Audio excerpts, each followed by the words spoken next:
are rolling once more. Welcome everyone who is listening to the Solvable Mysteries Podcast, episode number 33. My name is Juras, and as always, I'm joined by my co-host Glenn Highcove.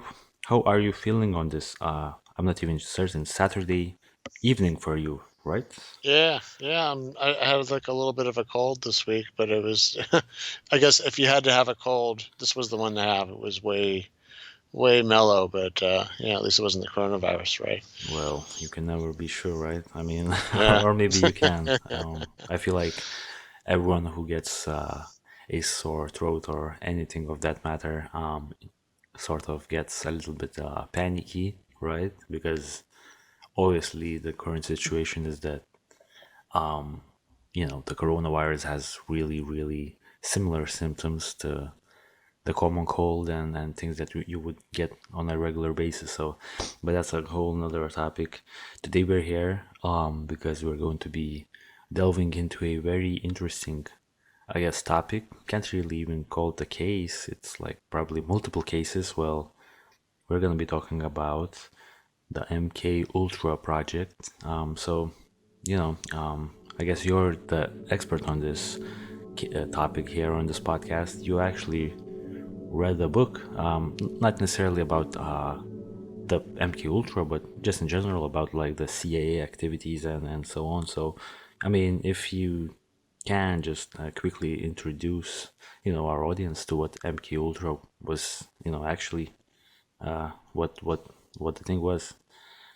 Yeah, so MK Ultra refers to a project that really came after a series of projects about the same kind of topic, and the topic was brain control. So by brain control or mind control, we're talking about doing things like brainwashing, where you're convincing somebody to think something different than what they were thinking before by force, Right. or things like getting information out of people. So maybe you have a captured spy or a prisoner and they know a secret, and you want to get them to tell you the secret, whether or not they want to tell you it. Maybe especially if they don't want to tell you, figure out ways to do that. And then finally,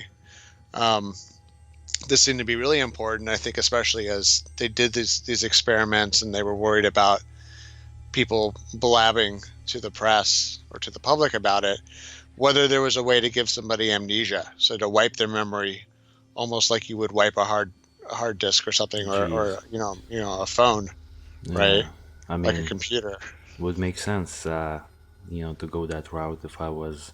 Oh yeah. So by the way, everything that we're gonna be talking about, it was all, I guess, masterminded by the CIA, right? So it was solely their involvement, I assume, right? Yeah, it's kind of funny because when I was I'm a child of the 1980s, and when I was growing up, like my generation and like movies and Mm, TV, it was almost, I mean, it really was like a cliche, almost, much as like, people dressing up like Elvis or something like that was a cliche to yeah. people, like one of those things where it's like you hear Yes. about it so much that you're just tired of hearing about it. So I think I didn't realize as a kid, my parents' generation, so like think of like baby boomers, like hippies. Um, I didn't realize that in the 1970s, there were all these breakthrough reports that came out about things like the Vietnam War, things like the Pentagon Papers, and there was something called the church hearings, which was a bunch of hearings where they basically started talking about all the dirty stuff that the CIA had been up to for about the past 25, 30 years before Yeah. that. So that was kind of what set the context, and what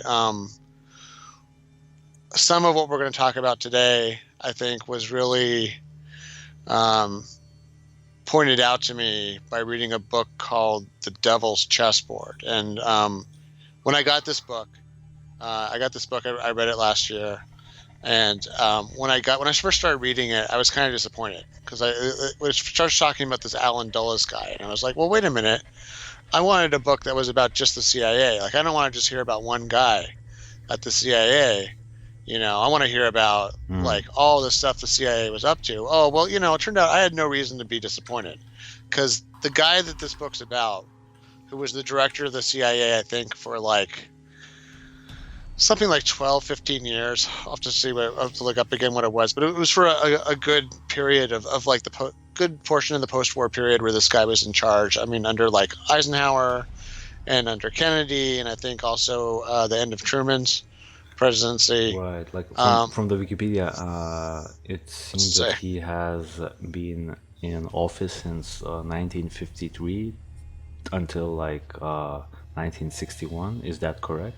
Or okay, yeah, that's right. When he was fired by Kennedy, and I mean, just ah, as a side note, guys, one of the things that was by the time I was done reading this book really opened my eyes to a lot of things. So not just this MK Ultra stuff we're going to talk about today, but this book I think was epic in its scale in terms of all the different things that the U.S. was involved in, just in the short period of time that this guy was in charge. And this guy was also a big time player even before he was in charge, right? He was, let's say one of the big bosses there. So right. this guy had done some other stuff even going back to World War II. Um, a lot of maneuvering, let's say political maneuvering. So one thing that's interesting is after I read this book, Hmm. I was reasonably sure that the CIA had something to do with JFK's assassination. Oh, So goddamn! It was that yeah, impactful. yeah, God yeah. damn! I mean, especially when you read this book, and I guess I really recommend it. I can't say that it's. I will I have can't to attest actually those. read it now because you enticed me too much. Yeah, you have to take everything with a grain of salt. I mean, nobody has a monopoly on the truth, but No, of course, but certainly, yeah. yeah. By the time I read this, I was like, wow, the stuff that happened to JFK was like a we were doing things exactly like that in places like Guatemala and Iran and all these other countries.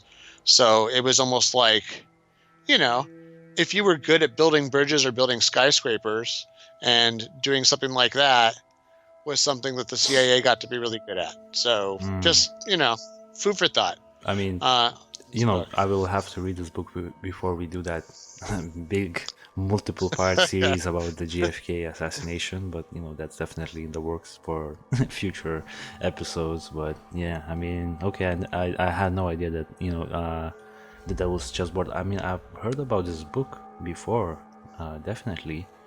However, no one I knew had read about it. I feel like it's a fairly popular book, right? Because I heard the Devil's Chessboard thrown around here and there, so I definitely have to take some time and actually go and read this book. Maybe get it in audio form, because I could just listen to it when I drive to work and stuff like that. So that's definitely in my plans for the future. Yeah, it certainly was. I think both for U.S. residents, where I think it covers a lot of stuff that we don't necessarily get a good version of in U.S. history when we in world history. Like so, like our educational system tends to focus on like kind of the first 150 years of the country, and then we kind of rush the rest of it for the I see. for the second semester of the year, if you know what I mean. Yeah, Um, because yeah, there's probably some areas of U.S. history that you would probably like to gloss over, but yeah, it exactly. it is what it is, right? Yeah. Yeah, yeah. Plus there was just so much going on. I mean, World War II itself could be a class, right? Oh, So of course, like yeah, multiple classes, like yeah. yeah, yeah. That could be like a whole course into itself. So yeah, I mean, it was interesting. So I will say, I I really didn't realize that this Alan Dulles guy, who it wasn't just him who had power. His brother Foster, I think, was actually Secretary of State under Eisenhower. Is that right? Secretary of State, Secretary of Defense. Let me find out, but like, oh my I God, think so it's Secretary of State. right, so this was like a family with a lot Yeah. of power. That's really interesting. Family of kind of semi geniuses. So they definitely were smart people. I'll say that. Yeah, he was. Uh, I'm just gonna quickly interrupt you yeah. here. So basically, Alan Dulles, he was 5 years younger than his brother John Foster Dulles, I should say, who was pretty much Dwight D. Eisenhower's Secretary of State and Chairman and senior partner of Sullivan and Cornwell. So not really sure what that is, but it's an international law firm headquartered in the New York City. So this is the man. This is his brother right here, and it definitely seems like back in the day you had like a whole bunch of people, almost like family dynasties in the U.S. government. You know, that's really Yeah, I mean, interesting. it was very similar to like J. Edgar Hoover. So like, Mm, J. Edgar Hoover was running the FBI for like just decades, and yeah, you'd have these people that would get entrenched in the government, and they would wield an enormous amount of power. I mean, it's worth pointing out. I believe the book calls out that Foster's law firm there had all sorts of dealings with the same big business interests that the book alleges were making a lot of these kind of like assassination and government takeover programs in other countries happen. So it would be the clients of law firms like his that would come to the government and say, hey, we pay your guy's salary and we're the ones paying all these contributions towards your yeah. election, blah, blah, blah.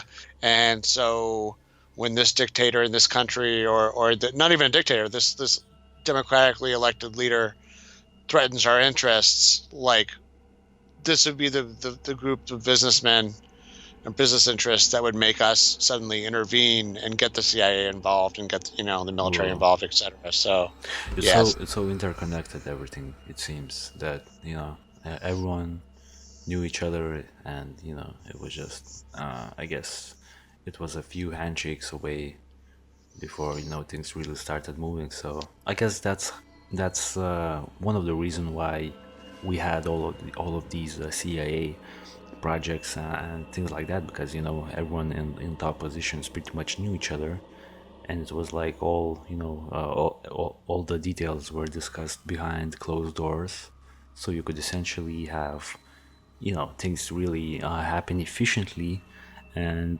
there was not a lot of like backlash for things that were being done back in the day. At least it would seem to me that that was the case. Yeah. yeah, I would say for sure, and I mean, so let's say there's a couple of different motivations involved. So we just mentioned the big business motivation that when there's billion-dollar industries involved.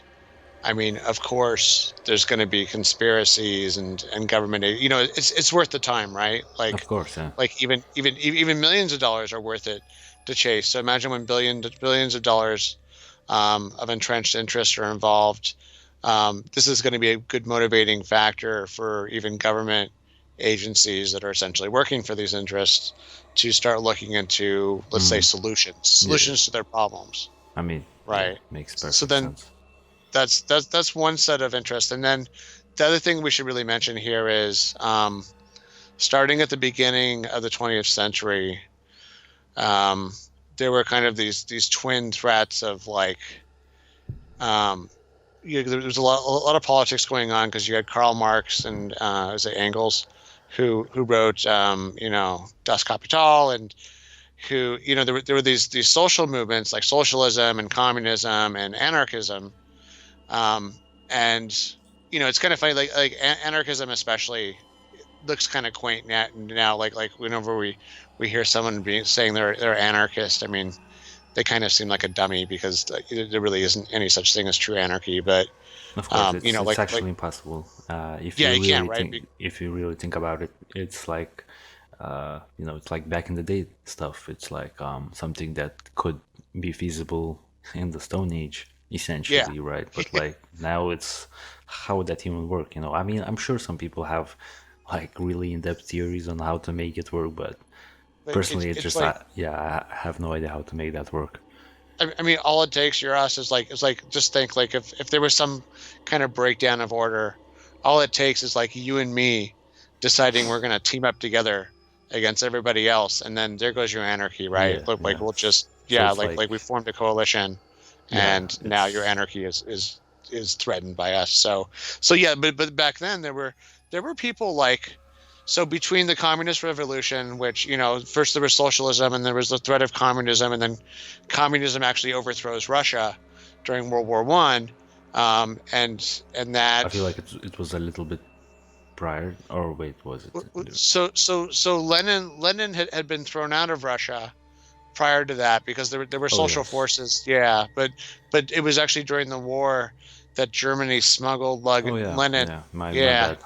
That was into a little bit Russia. of a brain freeze, yeah. And then the Romanov dynasty was, It's um, eroded and yeah, yeah, collapsed. And then it was interesting because you had a situation during that where you even had like the U.S. and Britain and a bunch of the other countries actually invaded part of the Soviet Union for a while to help like the White Russian forces against the Reds. And it's so for sure, like I think it's a way of not to rehash that whole thing, but really to say that like even from the start, communism was viewed as a serious threat, not just by business interests, but even by the democratic forces that serve those business interests, but also serve the people. exactly.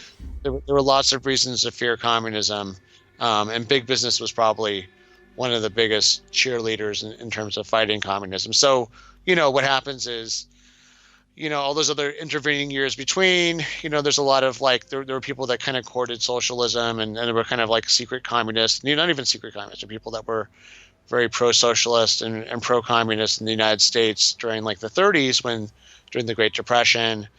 And then the war happens where, you have two of the biggest fascist powers that ever existed fighting at one point alongside the biggest communist forces, and then fighting against them. And Right. finally, at the end of it, you have Hitler and Mussolini and the Japanese forces vanquished, and you have Stalin has then eaten up most of Central and Eastern Europe and turned it into a huge juggernaut. Pretty And, much essentially, all of Eastern Europe at that point, I feel like, and yeah, as you've said, yeah. like most of Central, yeah. So that was And, it and, was a and big it, thing, right? yeah, I mean, it was really scary. So it's interesting because sometimes there were for sure people that were opportunists, like McCarthy here in this country. There were always people. I mean, Nixon was also another one that there were people Oh that would kind yes, of use what's Nixon. called red. Yeah, Yeah, Nixon was notorious for calling people communists to yeah. try to undermine them. So there were people that would take advantage of they call it red baiting. So they would take advantage of people's fears, but there were actually some legitimate fears. I mean, Stalin was very unpredictable, and he had essentially enslaved, hundreds of millions of Europeans under the yoke of communism. And Yep. it wasn't like he gave anybody a choice, right? It wasn't like Poland or Lithuania or Hungary, et cetera, Or got a East chance to say, Germany, for that matter. yeah, East Germany, when we were having like we came close to going to war over East Germany at one point, and he was trying to starve out a whole part of that, the Berlin. So there was Yeah, a the lot of things going on. airlift. Yeah. Yeah, Yep. the airlift, and then on top of that, then China flips over to communism, and that was enormously scary to us because it was like, okay, already some big huge portion of the European continent had gone communist, and now the most populous country in at least northern Asia I feel like flips over to in the world communism. that back in the day, right? What was Yeah, China not the yeah. most populous in the I world? mean, the only one I could think of that might rival it would have been like British occupied India, Oh and yeah, Pakistan. But because they were a one country back then, right? Pakistan, India, yeah, and yeah, before the Bangladesh. partition. Oh yeah, Yeah, yeah. So probably.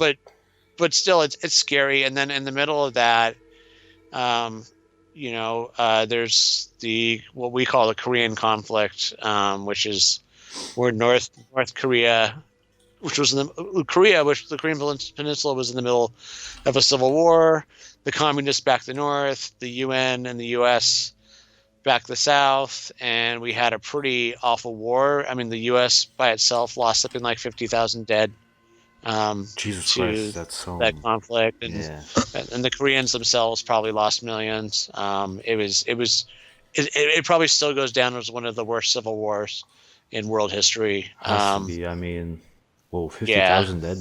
That's more than Iraq, I assume, Oh yeah, yeah. and Vietnam. Yeah, it was like I think Vietnam was the only one that came Oh close yeah, to it for like recent stuff, and then and that's just U.S. dead. I mean, the Koreans were just wrecked by it. I mean, it took them a long time in the South Jesus Christ, there's like to almost rebuild. almost Yeah, Holy cow, I had no idea that Korean War was so deadly. It says here It's that total civilians killed estimation is between 2 and 3 million. South Koreans killed and wounded around a million. Holy crap! And North Koreans around 1.5 million. So I'm not sure if we add all of these numbers, but if we do, then it's like 5 million dead in total. yeah, Holy cow! Like I feel like Korean War is a little bit like how should I put like, it? Like like a genocide or something in a something way. like that. Yeah, I mean, Yeah, like a self genocide. and when you Yeah, I think mean, about like and the wars, yeah, Korean War definitely does not stand out, at least for someone like myself, that it was probably the most deadly war. For me, like the Vietnam War probably like from what I've been made to like think, the Vietnam War sounds like it was probably the worst, but like Korean War was probably even worse than that, right? oh yeah, yeah. I think especially for like at least the U.S. side for U.S. participants, yeah. As much as the United States has a lot of movies and kind of some national trauma about it because the war went so long. Um, Maybe that exposed a lot of people to it, but the Korean War itself was just a miserable, horrible war. It was sort of like a mix between Vietnam and World War II because it had World War II weapons that were like perfected. So it's like the best world weapons from World War II, but with new technology like jet airplanes and things like that. So yeah, Yeah, it it was was it was a it pretty rough was a really war. bad. It was And essentially like US and the Soviet Union going to war on a it, different land, you know? yes, yes. So that's what exactly. So it was what we might call a proxy war. So the poor Koreans were being used as pawns essentially. I think mostly honestly for the communist side. I mean, we had actually in good faith made an agreement since it seemed like, here's the thing is for all the like upheaval and political strife in places like, let's say, Korea or Vietnam, when it was a whole like Yes. there are like legitimate grievances. Always there's always going to be landowners and there's going to be peasants, and always got to be some kind of balance between who owns the land and who works the land, and what that balance is of ownership. So the problem is that there's always like kind of this extreme back and forth. So there's Mm. always like there's going to be a dictator who wants to kind of give all the land rights to his people, and then there'll be like these communist agitators that say no, we're going to break up all the land and give it to every single peasant. And like that doesn't work anyways. That doesn't work for a lot of reasons. It doesn't work because in reality those same communist people end up doing the same thing the dictator people do, where they give it to all their cronies and put all their friends in charge of the Of cushy course, jobs. yeah. I mean, So that's just how it works, It's like yeah, it's a just lot of another backrooming. dictatorship. Yeah. Yeah, yeah. So that doesn't work, but it also doesn't work because economies of scale dictate that, especially as like populations grew and farming and things like that need to be more effective. Like it just doesn't actually work to have individuals try to be in charge of their little portion of like there's a reason why the market in a lot of cases needs to dictate how that works. And China actually has learned that the hard way a couple of times, where because of that kind of thinking there were like huge famines and things like that happened that killed like millions of people in China. That's another story. Like But 40 million, I assume, like Mao Zedong caused yeah, something like yeah, that. the great leap forward and Right. crap like that where Also, have you heard about the story?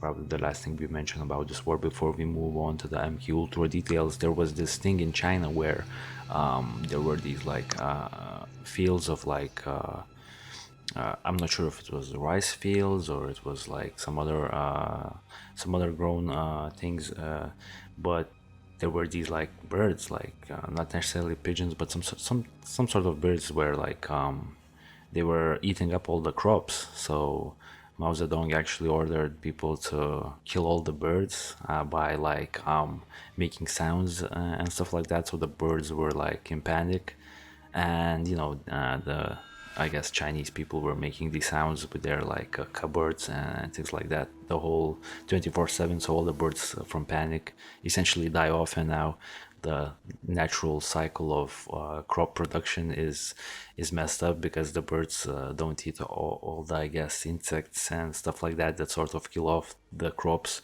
So I guess that led to like a huge famine, and the Chinese actually had to order like birds and pigeons from like Soviet Union. So there were like these big orders for like pigeons, and because they messed up their whole ecological system essentially. So Right. the Communist Party, or at least like wherever communism goes, it seems that they make a lot of impulsive decisions where they mess up essentially their whole ecology almost. So yeah. Yeah, yeah. It's like the centralized planning just doesn't work. It doesn't. Unfortunately, it's just not a. It Or at always least sounds good for on paper. right, or at Yeah. least for countries of that scale, which is really strange because like the biggest countries tend to go for, at least used to go for, like communism a lot, like Soviet Union and China.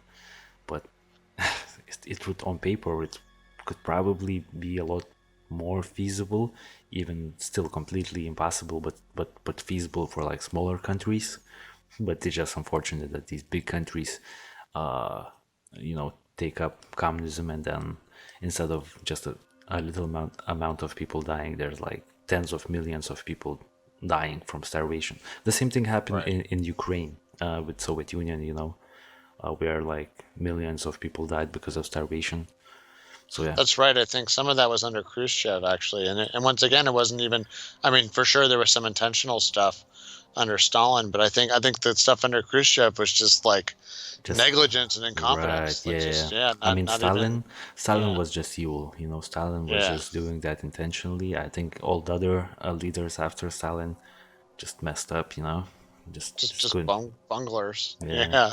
So this I think just it gives a sense of like what even responsible adults, so even people that weren't politically like people that weren't just paid off by big business, just responsible adults that had a firm belief or had some kind of economic theory and reality in their minds that so they were afraid of. But one of the things that happened in the Korean War, and if you ever see the movie The Manchurian Candidate, during my not, research, I've ran into this movie a lot. I have not really seen it, yeah, but it yeah, it is an excellent movie. The crazy thing is, it was supposed to come out. It came out right when JFK was assassinated, and because the topic, it has to do with attempted assassination of a presidential candidate. Because of the topic, they basically took it out of theaters again, so it didn't really pop up until a few years later, where everyone's like, "Hey, remember this movie? This movie had like Frank Sinatra in it, and it was a really good movie." And then there's a remake with yeah, that they did in the I think it was the 90s or 2000s with like with Denzel. Denzel, yeah, yeah, Yeah, yeah, yeah. But so, anyways, this movie was one of the scenes in it, and this was taken from the reason why the scene is in the movie is because it was taken from what reportedly happened was what happened was U.S. pilots that had been captured by the North Koreans and the Chinese started making like really weird statements. They started saying that, oh, we dropped all kinds of biological weapons and anthrax and crop pests and things like we waged biological warfare on the Chinese and the North Koreans, um, and then when they were finally released by the North Koreans, the Chinese, they came back here and they recanted all of it and said that they had been brainwashed and mind controlled. And so this became an interesting topic. And it's also worth mentioning that, as much as that a lot of that turned out to not necessarily be true, what was true was that the communists did get pretty good at turning soldiers against each other to either cooperate with them and even sign like false statements. So I read a book about this where they said that it would start off with like a little thing, and once they could get you to do like a little thing against your beliefs, yeah. they could get you to do bigger and bigger because you're like it's like a sliding scale where you're like, oh well, because at the end of the day, you just, especially if you're a prisoner of war, it's easy, especially if they isolate you from your friends and have you not trusting people. Um, it could be kind of easy to take someone who's is like not feeling safe and not feeling secure. Now they actually call it Stockholm syndrome because of something else that happened where there's actual psychological stuff that goes on with where you start to identify with your captors when you're dependent on somebody. Oh wow. There are actually methods Hmm. that can be used, and famously later on, some terrorists here in the United States actually used that against the daughter of a very famous family here, a famous newspaper family, the Hearst family. Patty Hearst was actually kidnapped by these terrorists, kept in a closet for like a month where they just shouted stuff at her. And they actually converted her into a terrorist and had her as part of a robbery later. So it's not, Jeez, what the yeah, hell? it's maybe we should cover it in another show, but yeah, I feel like that needs to it's a whole happen topic, because right? So, god so, damn. Okay. so stuff like this happens, and I think especially so. Just talk about Alan Dulles for a second. As we were mentioning, he comes from this family that ended up becoming very powerful. They were a family of smart people. They didn't really start out rich. They actually had started out relatively impoverished but intelligent, and then kind of worked their way up into let's say, the upper crust of American society, and they did this by kind of serving those big business interests. So Alan Dulles himself from this He was book. on Time magazine, by the way. I'm not sure because I have Oh this image. yeah. I mean he was, yeah, for sure, because he was just like this big time guy that even after JFK fired him, because JFK, I'll save it for another show, but JFK was furious at him for a failure of the Bay of Pigs operation. JFK didn't trust him, I but this see. guy was super powerful. So what happens is from this book, you get the sense that Alan was probably some kind of sociopath, and I don't mean that Oh, like, for real? yeah, but I mean not in the like not in the like the criminal way. I mean certainly some of his actions as we go into this could be construed as criminal. Some of the kind of break some eggs to make an omelet No, kind of no, way no, he no treated. doubt. Like some of the Yeah, things yeah. that, yeah. But even in his personal manner and the way he treated his wife, and even his son, who ended up brain damaged from the Korean War. Um, yeah, I mean I think definitely Okay. he Yeah. seemed to have acted without a conscience It's in all in some the book, ways. right? It's all in the Devil's All in Chessboard. the book. Okay, Yeah. yeah, I'm definitely So getting that book now. yeah, I think we've done a good job of selling the book for Too sure. I hope bad we that don't author have Amazon contacts us. affiliation. No. Yeah, we'll have to get our link up there on the site, just anyways, just for people to click on to get there in the description. Yeah, So just for, our audience. Just, yeah. yeah, so I think I mean, obviously, just think though. I mean, if you're not as worried about, if you're in the business of war, like if you're a general or if you're in the CIA, so either both the military and the intelligence operations of any country, but certainly the United States, coming out of these two major wars within 5 years of each other, right? World War II, and then Yeah. Korean War. So between the stuff I just talked about, and then you had countries like Japan and Germany that had done a bunch of just totally um, unethical and immoral experiments on prisoners and different Right. elements of Right, their right, right. populations that they were Yeah. trying to get rid of. So that was the fascinating thing, was at the end of the war, because of Operation Paperclip, we ended up with a bunch of like German rocket scientists, but also German medical doctors who had done the kind of experiments that you couldn't do normally, because that would have been murder, Obviously. right? Or it Yeah. would have been, yeah, you would have been victimizing people, and those Nazi doctors didn't care, the Japanese doctors didn't care, and actually a bunch of the Japanese germ warfare people and other experiments like that, they got off. They didn't. They actually got out of. They should have been hung or shot, and they weren't, because we wanted the results of the research. Yes. So in a lot of cases, people that were actual war criminals instead ended up working for us. So between that and some of the interesting, And some, interesting, I guess. yeah, I just want to quickly mention, Yeah. and some ended up working for the Soviet Union as well. So it was Right. Right. almost like it was almost like a bid who will get the best evil scientists from the fascist countries. Yeah. Yeah. We actually we both kind of mutually kidnapped Yeah. whichever ones we could, God damn.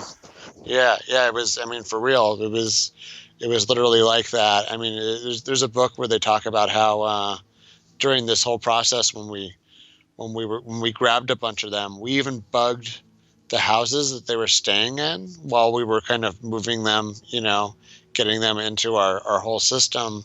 We were actually eavesdropping on all of their conversations to make sure that they were cooperating and to try to, make sure they weren't holding back on us and, any other kind of little secrets. So yeah, we definitely, I think, unfortunately, I guess when you fight really bad people, you learn some of the really dirty tricks that Oh that yeah. they that they wield, and we started, I guess we became kind of evil in our own ways And because of that. paranoid as Unfortunately, well, because yeah, paranoid and so unfortunately, one of the things that came out of this was, I think, between that and the Korean War and the topic of brainwashing, we became concerned that the Soviets were, just like how we were competing with the Soviets around missile technology and bomb technology and nuclear technology and weapon, yeah. airplane technology.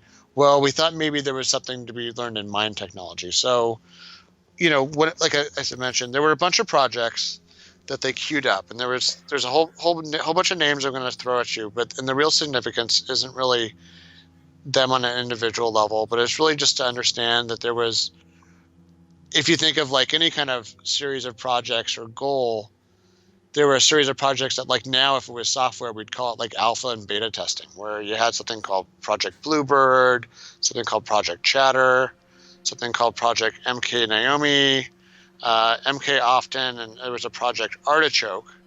And all of Right. these had to do with using, let's say, biological agents, whether they were poisons or medications, to, in one way or another, either brainwash somebody or get somebody to disclose information during interrogations. Mm-hmm. And some of these interrogations were called terminal interrogations. So just think, a lot of these cases, once the war's over, um, and people aren't really keeping track of prisoners anymore. So like Yeah. during a war, like this happened for my grandfather, case in point. My grandfather was in the Air Force. They called it the Army Air Corps. Mm-hmm. He was captured. When he was captured, the German government told the U.S. government through the Red Cross that they had him as a prisoner. And same thing, when we captured Germans, we told the German government through the Red Cross, we have your people prisoner. And there's a deal. You treat our prisoners well, we'll treat your prisoners well, and when this is all over, we'll make a swap. And Oh, yeah. yeah, so like, unfortunately, between like the Soviet Union and the Germans, there was not this agreement. So they treated each other's prisoners horribly. It's worth pointing out, there's an interesting little side note. So the Luftwaffe, which was the German Air Force, because we had so many of their pilots prisoner, they were the ones that actually ran the prisons for like our prisoners. So the ones, like people like my grandfather, and other people in the Allied forces that were captured. Yeah. So at one point, the German high command got very mad at um, the Allied forces for like bombing cities, right? They're saying, hey, this is like terrorism. So they actually took some of the Allied prisoners and put them into a concentration camp. So Jeez. like, where they would, Yeah. kill you, right? So what happened was, when the Luftwaffe found out, they were like, oh no, this is breaking the rules. I don't care, how you interpret that, bombing cities, but we're also doing it too now. And we want all our people back at the end of the war. And they actually went down to that concentration camp Yeah. and took all of those Allied pilot prisoners back Mm-hmm. out and put them back in the normal camp again. And my grandfather, like, he lost a lot of weight in the camp So he because there was in wasn't. the concentration camp as well. No, no, he was only my grandfather was only in the POW camp, I see. and he got to send back like letters to home. Yeah. He got aid packages. They didn't eat really well because nobody was eating well, and during Of the course. war. Yeah. Yeah. So he lost a bunch of weight, but he survived. He wasn't badly treated. Mm. So that's. But just think, when a war's over, I'm saying this because when a war is over and secret stuff is going on, what would happen is like we would get our hands on spies or double agents, or people would come to us and maybe we decided, you know what, they're not that valuable. Unfortunately, some of the people that came to us in good faith, Yeah. it turns out we didn't really treat them that well, especially if we thought, like Mm-hmm. we had all wanted to experiment. So, they would use different methods. They tried different medications. And this is, I think, where you have an interesting intersection where, like, in a strange way, the CIA may have actually caused some of the 60s counterculture in our country because of this MK Ultra program. So, Counterculture, as yeah, in. as in the Oh. hippies, and Oh. Okay. the Yeah. peace movement, The and like the kind hippies. of psychedelic like mind, kind of the part of American society Okay. that started The started rebelling against, the hippies. kind of the Yeah. big Like the business. hippies Yeah. was a big thing back in the day, right? I Oh mean. yeah, yeah. My whole parents' generation, like, yeah, and they were the people that stopped trusting the government and stopped trusting big Right. business, Right. even though Right. they Right. Right. I mean, the came in. hippies. The hippies are like modern day conspiracy theorists almost, I mean, Oh yeah. but I guess with Well, a little bit more sense and maybe not as as crazy per se. I mean, I it's personally believe some conspiracy theories as well. So yeah. yeah, and the hippies were all about like kind of rejecting a lot of the societal Yeah. norms they grew up. But it's interesting. It's actually very similar to, if you've ever heard of like the romance movement in like literature, like Oh sort of yeah. Oh yeah. yeah, Oh yeah. yeah. So that there's a very strong parallels between a lot of the thought Mm, processes. I So it's see. a lot of like emotion over reason, let's call it. Yeah. Yeah. I So mean, that's how they were portrayed, right? Yeah. yeah, yeah, yeah, and that's, I mean, even I would say they would kind of say that that's what they were about. They were about like doing what you feel and not what you think, and it was a lot of it was kind of living in the moment. Yeah. Um, so so yeah, I think what was interesting was they tried a lot of different medications and different substances, and this is actually during a period where you're seeing also, both before and after the war, big breakthroughs in medications and mind altering substances. This is where, there were always things like mescaline, let's say, that like different, let's say, Aboriginal or tribal societies had used Right. um, for religious ceremonies. But this is where I think you start to see science be able to start to isolate these compounds and better understand like what's the actual chemical in like peyote, or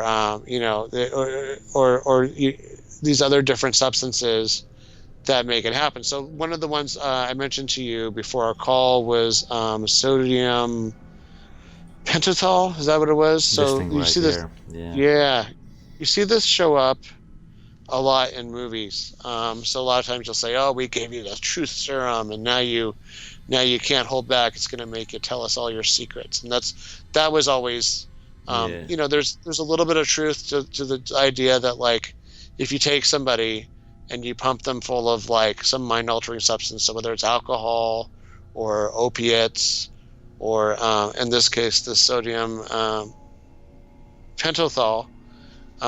So I mentioned to you, they even used it on me, not to get truth out of me, but when I Right. was when I was Right. about to, I was about to have surgery. Often you're kind of nervous before surgery for sure, um, and for whatever reason, I remember they told me what it was, and I was like, "Oh, isn't that the truth serum stuff?" And they're like, "Oh yeah, very good. Yep, that's the same thing." So Hmm. this But why this does this it wasn't, say poison? well, I mean, you have to be careful with any kind of anesthetic. Anesthetics Right. are very dangerous. As a matter of fact, anesthesiologists are some of the most highly paid doctors because they really have a lot of control Oh over life yeah, and death. and Yeah. I bet they have a lot of lawsuits on their hands as well. So those Oh yeah. lawyer fees really do add up. because Yeah, one of the probably they do end up, having unfortunate accidents in that line of they work. lose some. Yeah, I mean Joan I think Joan Rivers died to like anesthesiology Damn. problem, and yeah, I mean it's just whenever you put somebody under, um, there's always that risk that they could something happen. So yeah, I mean in my case, before surgery, I think they wanted to give me some kind of sedative, and not that I was acting that nervous, but they don't want anybody squirming around too much as they're about to go into the surgical theater. So I remember they gave it to me, and like, wow, like you felt it like really quick. It was like you were suddenly drunk and way Jeez. less inhibited. Yeah, Whoa. like I almost probably could have blurted out something. So Did I you could see how did you I take it didn't. with water? No, no. Actually, they gave it to me straight into my vein. So, Ah, I like see. through my IV. I had an IV in me, and all of a sudden, and that's also how I think they gave me my general anesthetic. Um, just a Right. note, by the way, if you ever have a choice for surgery between getting like either it through your blood or like a face mask, Mm-hmm. do the do the through your blood. I heard the face mask thing is terrible.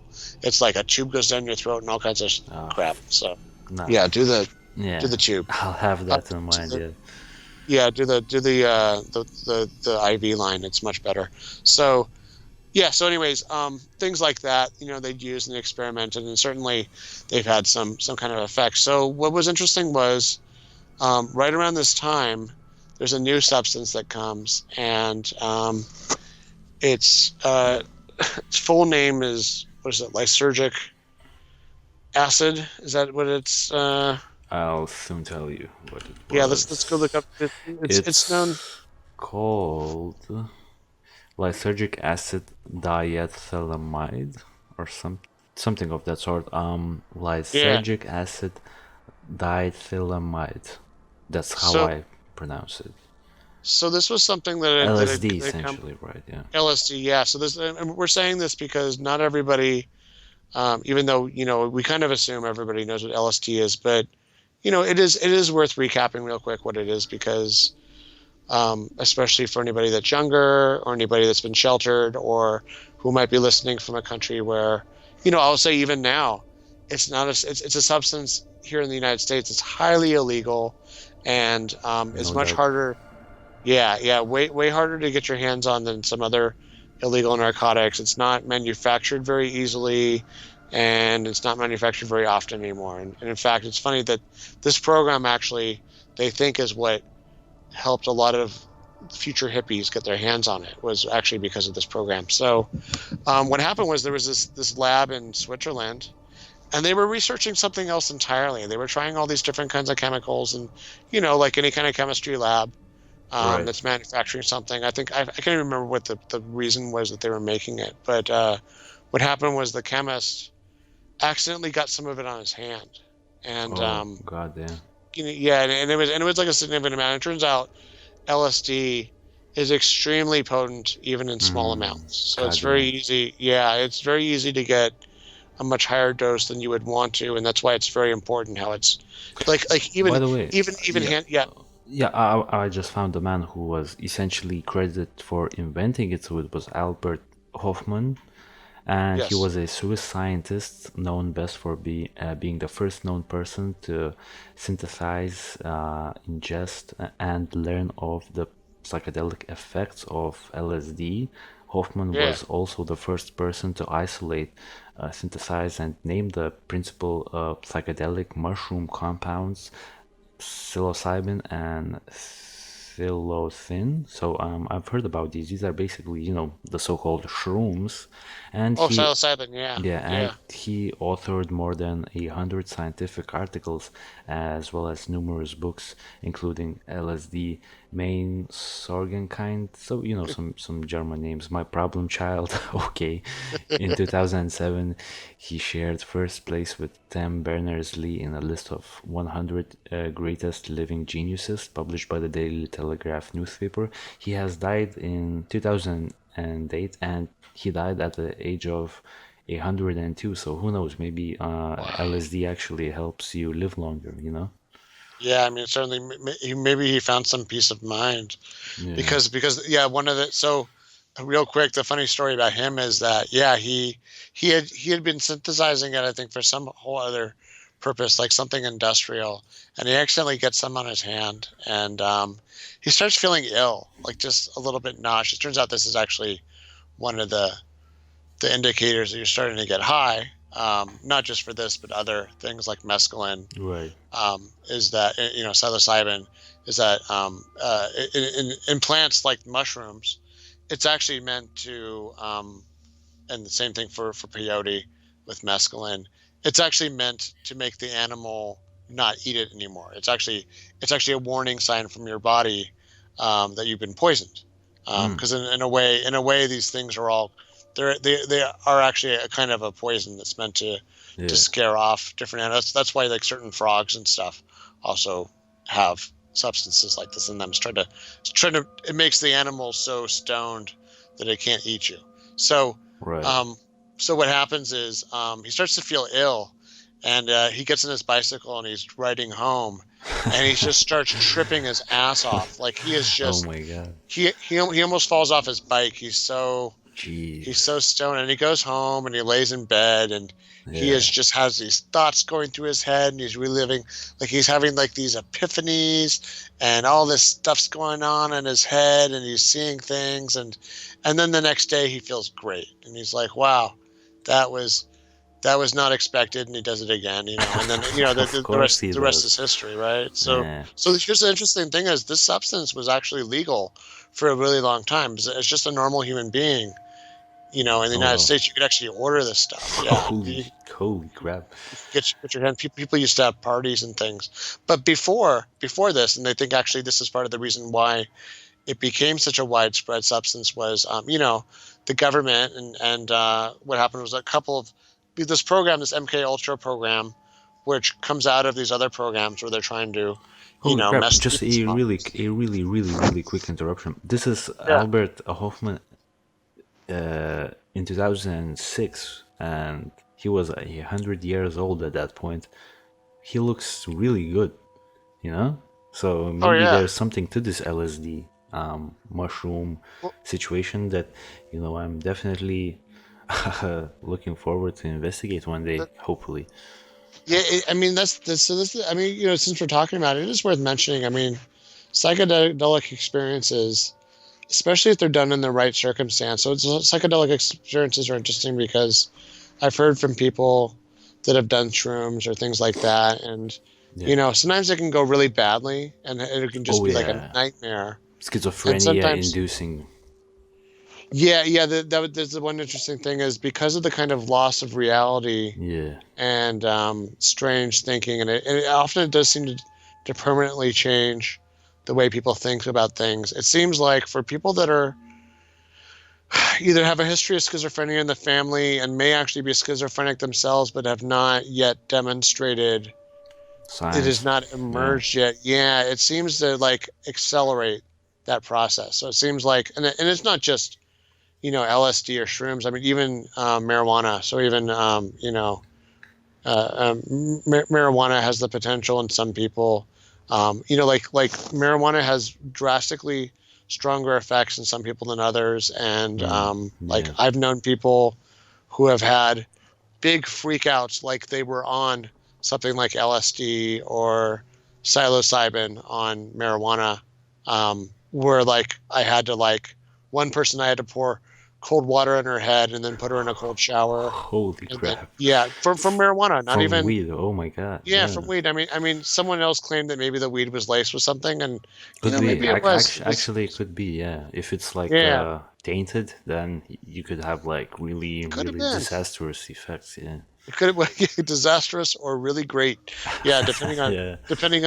who you are. Because for me it was fine, but Yeah. yeah, it was just really strong. But yeah, I mean everybody's different. So this is once again kind of a still not that well explored area of biochemistry. But yeah, when they do studies, they've done studies with like psilocybin, for instance, and they'll do kind of these lifetime studies where 20 years later, the people that they gave psilocybin to Yeah. versus the control suspects, people with the psilocybin, like you said, like seem to have had like under control, had big insights maybe onto how to make their lives better, and maybe we're able to figure out some of the Mm. self-sabotage, Yeah. self-sabotaging things. And there's often people that live with problems.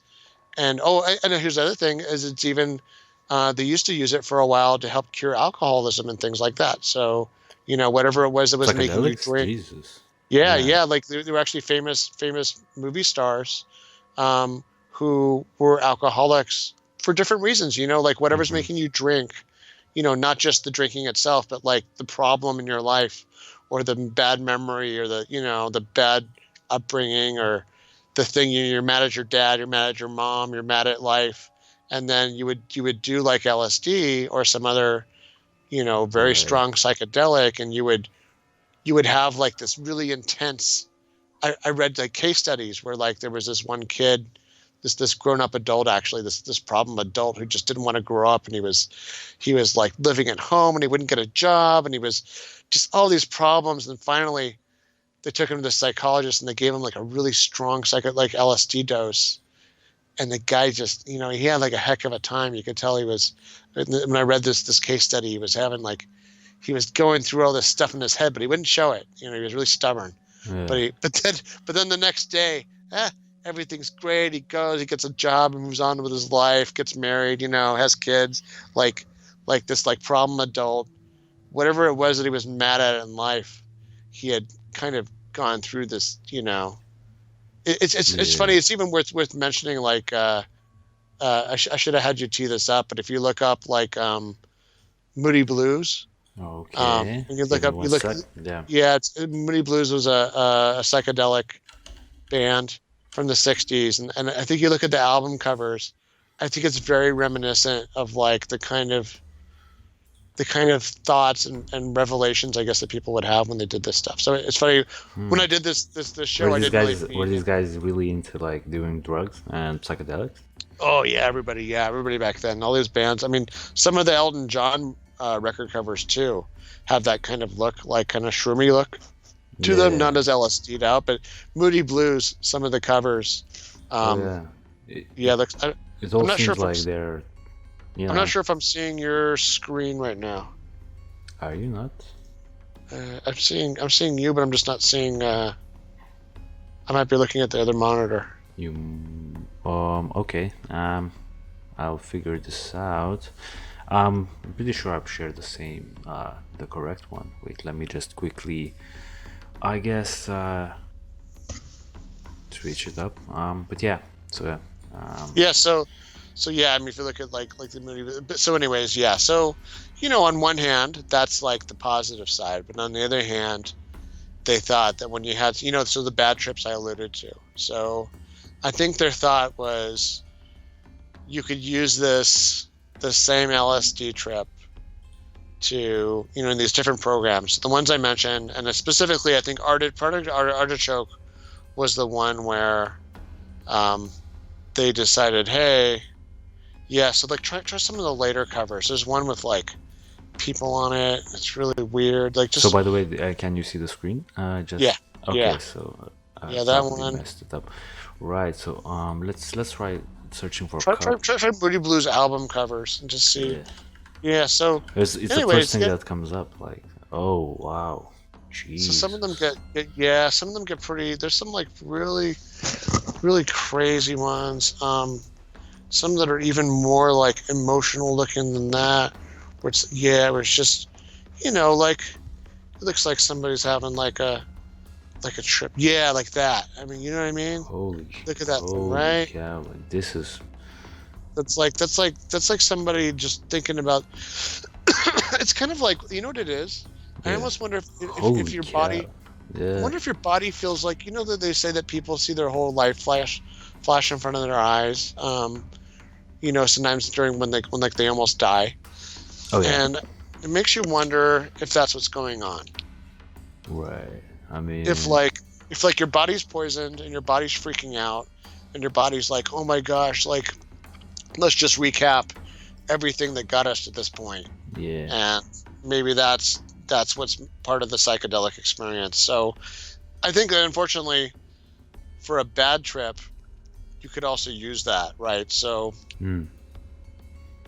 Of course, like yeah, a right. definitely, right. I mean, you know, that's why I guess a lot of people that really do a lot of psychedelics, they sort of tend to always give disclaimers. Like I always see disclaimers that people should really take them like in small doses if you've never done that before, because like a really big dose could really, really mess you up in a Yeah, you really can bad way, and it's like there's no going back, after you can one of yeah, those. there's Yeah, there's no coming out of it. I mean, even like here's the thing, like for depending on what you're taking, like mushrooms, you can be yeah. in it for 12 hours, 8 to Jesus 12 hours. Christ. LSD, it could be 12 to 24 hours. God damn. And once you're on board, I mean, even when you Uh, go to like an emergency room, so sometimes people get in over their head on this or cannabis or LSD, yeah. and they have a big freak out, and maybe they're having a psychotic episode at that point. Even when like the emergency room gets to you, they can't give you any kind of special medicine to make it go away. The only thing they can do is knock you out and make you sleep, or they can give you a sedative and try to turn a bad trip into a better one. And that's actually what happens. Like there's something called candy flipping, which is when somebody takes Candy flipping. MDMA, so ecstasy basically. Yeah. Um, MDMA with LSD is called candy flipping. Okay. So it's taking something that makes you really happy with the LSD. So I think it's trying to kind of push you into a good trip, right? So it's giving you something to put you in a good mood. But And it seems yeah, like it's too much stuff, and things could so really well, go wrong when you start doing that. it's I mean it is worth mentioning that I know for MDMA specifically, Yeah. so Molly or ecstasy as people know it as, that tends to the hangover for that is supposed to be pretty bleh, where the next day, because of all Crap. the chemicals, that you don't feel super great the next day. You might need a day to sleep it off or so. So that's part of it. But yeah, who knows? Maybe the LSD kind of takes the edge off of that or distracts you. I So mean, yeah, so yeah, like just a quick note on my end. It would seem that these chemicals are sort of like the first thing that would come to mind when you're trying to make someone brainwashed or do things they don't necessarily want to do. So when you yeah, put them on all sorts of chemicals, yeah, it would make sense. so that was the thing. What happened was, they were like, hey, if we take somebody and we put them into a state of mind where they think they're going insane, or they lose touch with reality, Mm. maybe we can get some information out of them. Now, it is interesting to look at that because I think the question is, do you get more noise than real data out of that? Because if you make Yeah. somebody insane, right, maybe they're just babbling and they're just, they're Right. talking How about do like, you how do you yeah, distinguish the truth from the from from this just nonsense? nonsense. Yeah. So I guess part of that was they were like, well, let's get a pretty big sample size. So Oh my God! Like, yeah, that's so one way to go about it. they started testing on not just spies and stuff and people that they captured or defected to them, but they started testing it on prisoners. So for instance, there was a group of prisoners, they say, that they put in padded rooms and gave LSD to 77 days in a row against their will. So just day Whoa, after day. whoa, whoa, whoa! That's Yeah. insanity. You would Yeah. not Just expect something like that from the United States, you know? yeah. I mean, can you imagine? I mean, the kind of liability. And I think it was just, once again, they were picking people. I think that they thought they would never, people that were frankly at risk, people that they thought were nobodies, people that Whoa! they thought, I think you this know, is, I think this is one of the pictures from the test subjects. God yeah, damn, yeah. It's looks just, looks horrific.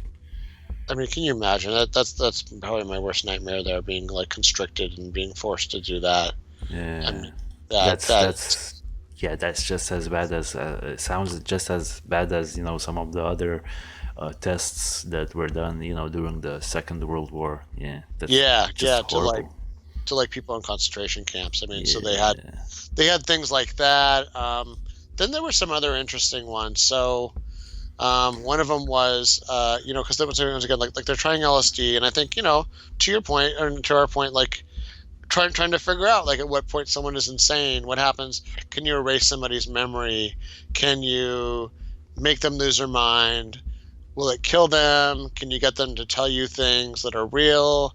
When do you determine, like, when they're just babbling versus when they're actually telling you something useful? Mm-hmm. One interesting thing was the CIA at one point set up a bunch of safe rooms. Essentially, they set up brothels, and they hired prostitutes, and had prostitutes bring back these Johns. And these are special rooms that were equipped with cameras and one-way mirrors, and things like one-way windows. And then they dosed these guys, these clients. They wanted people that would be too embarrassed. Once again, people that would be either too embarrassed or unable, for legal reasons or other reasons, like maybe they're prisoners, to ever or they have disclose families and things like that. Yeah. So like, and they did that, and they did tests on these guys where they would see, they would examine them. What would they do under LSD? This is still when they're first kind of figuring out what's going on with LSD. And yeah, it was pretty disturbing stuff, and yeah, I mean, it violated a lot of people's rights.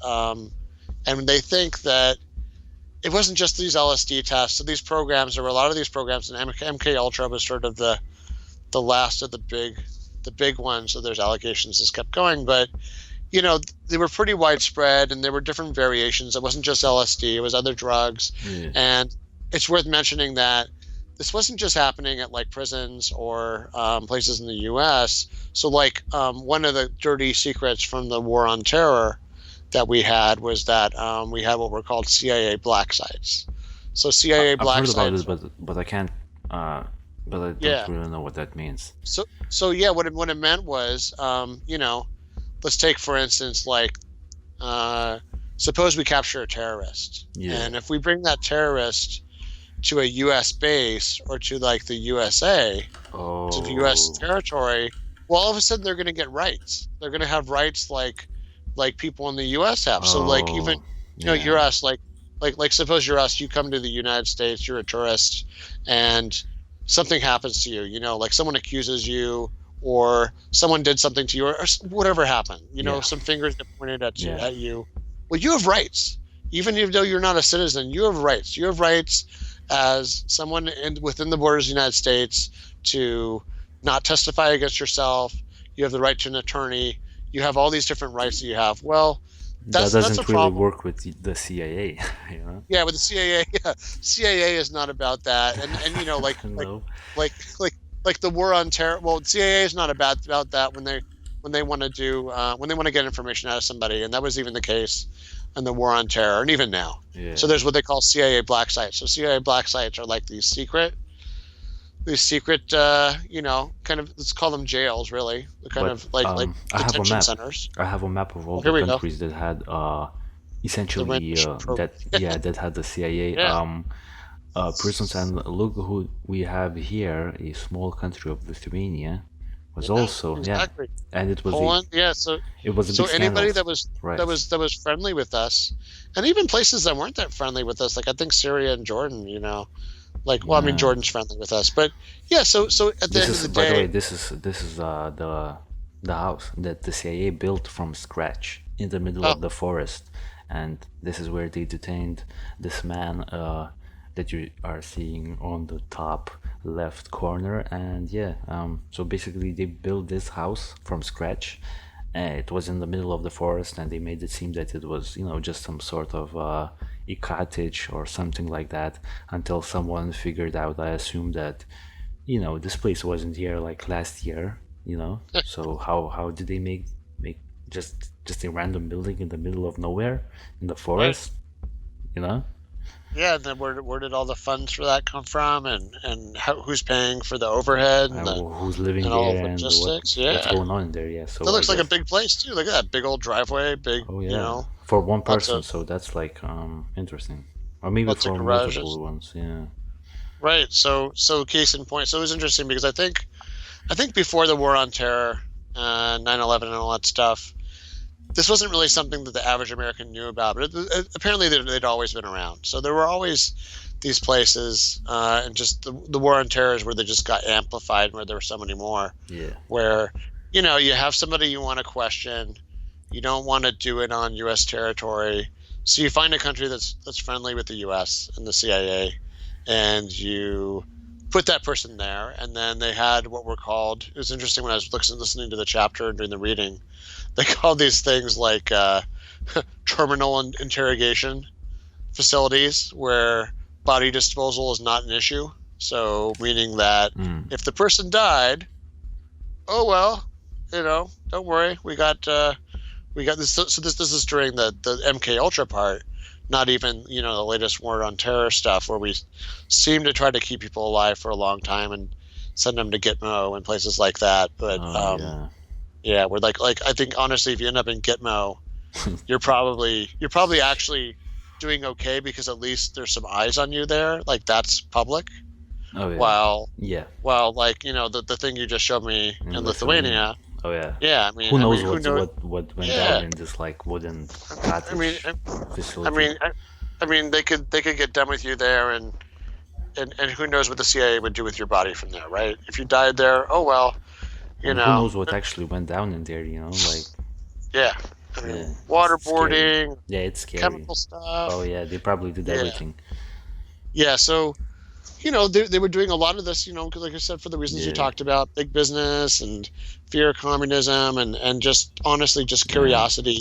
So you had a couple of big time figures that were involved with this. So there's two main figures we're going to talk about. So there's a guy named, is it Sidney Gottlieb? Oh yeah. Let me just sort of there. He is sort of like, it's interesting. So one of the articles I was reading about was saying that this was the kind of guy that, he was kind of this weird nerdy scientist. You know, he had a stutter like I do. He had a club foot. He was sort of not from like sort of the blue blood, like upper crust background that all these other people like Dulles were from. His name was, his second name was, can you quickly remind me? Sidney Gottlieb. Oh, yeah. Yeah, so he... Oh, yeah, he was a pretty famous as well, yeah. Yeah, he ended up being famous after the fact, I think after the hearings, because he was involved in a lot of stuff. This guy was interesting, because this guy was not only involved with this program, driving it pretty heavily. And it seemed like he was, you know, this is definitely the kind of stuff he was interested in doing. And he was kind of a weird, eccentric guy anyway. It makes sense. Brilliant people are often eccentric. Yeah, for different weird. Like he liked like even though he had a club foot, he liked like folk dancing, and then he liked goat herding, of all things. I don't know how that's a hobby, but goat herding was one of his hobbies.